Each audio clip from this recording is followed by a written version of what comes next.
Problem solving এর ভিডিওতে আপনাদেরকে আবারও স্বাগতম। আমি আপনাদের সাথে আছি মেহেদী হাসান আবিদ। ভিডিও শুরুতে একটি কথা আমি বলে নিতে চাই, সেটি হচ্ছে যদি আপনি আমার চ্যানেলে নতুন হয়ে থাকেন তাহলে অবশ্যই সাবস্ক্রাইব করবেন এবং নোটিফিকেশন আইকনে ক্লিক করবেন যাতে পরবর্তী ভিডিওর নোটিফিকেশন আপনি খুব সহজেই পেয়ে যান। আজকে আমরা আরেকটি সহজ প্রবলেম নিয়ে এসেছি। প্রবলেমটি হচ্ছে write a C program to check a number is odd or even. আমরা একটা নাম্বার ইনপুট নেব এবং চেক করব ওই নাম্বারটি জোড় নাকি বিজোড়। এখন এক্ষেত্রে একটা কথা হচ্ছে যে জোড় বিজোড় চেক করার জন্য আমরা ছোটবেলায় একটা ইকুয়েশন শিখেছি।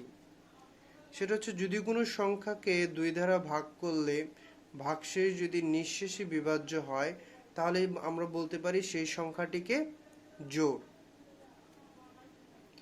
আর যদি সেটি নিঃশেষে বিভাজ্য না হয়, ভাগশেষ যদি অবশিষ্ট থাকে 1, তাহলে আমরা বলতে পারি সংখ্যাটি হচ্ছে বিজোড়।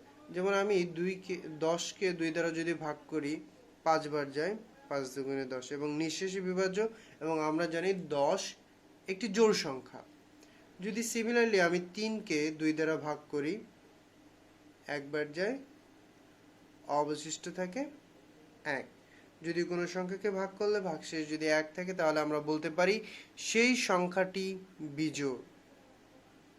আপনার বিশ্বাস না হলে আপনি যে কোনো বিজোড় একটি সংখ্যা চিন্তা করে সেই সংখ্যাকে 2 দ্বারা ভাগ করে দেখুন, এবং ভাগ করলে যদি ভাগশেষ থাকে তাহলে সেই সংখ্যাটি অবশ্যই বিজোড়, এবং যদি নিঃশেষে বিভাজ্য যায় তাহলে সংখ্যাটি জোড়।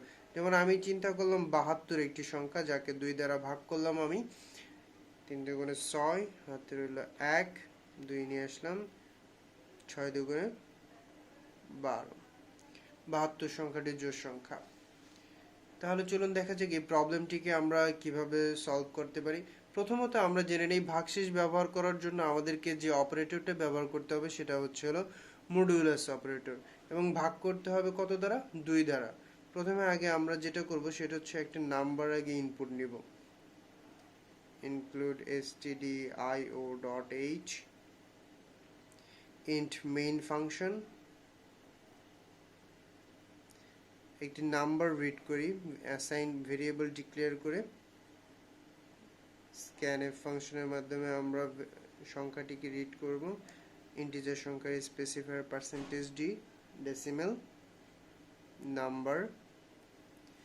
এখন আমাদেরকে চেক করতে হবে যে ভাগশেষ যদি শূন্য হয় তাহলে আমরা বলবো সংখ্যাটি জোড়, যদি ভাগশেষ শূন্য না হয় তাহলে আমরা বলবো সংখ্যাটি বিজোড়।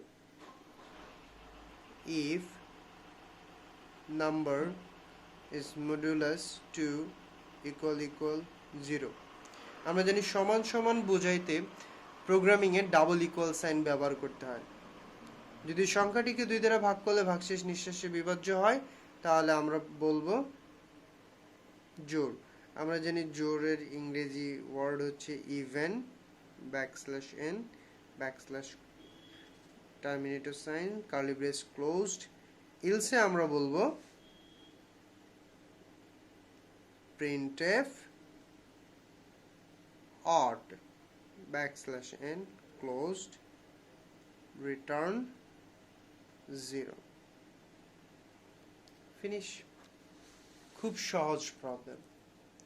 আপনারাও চেষ্টা করলে এরকম অনেক প্রবলেম আছে খুবই সহজ, সেই প্রবলেমগুলো বেসিকের জন্য খুবই প্রয়োজন, যেগুলো সলভ করলে আপনার পরবর্তী স্টেপগুলো আরো সহজ হয়ে যাবে প্রবলেম সলভিং এর।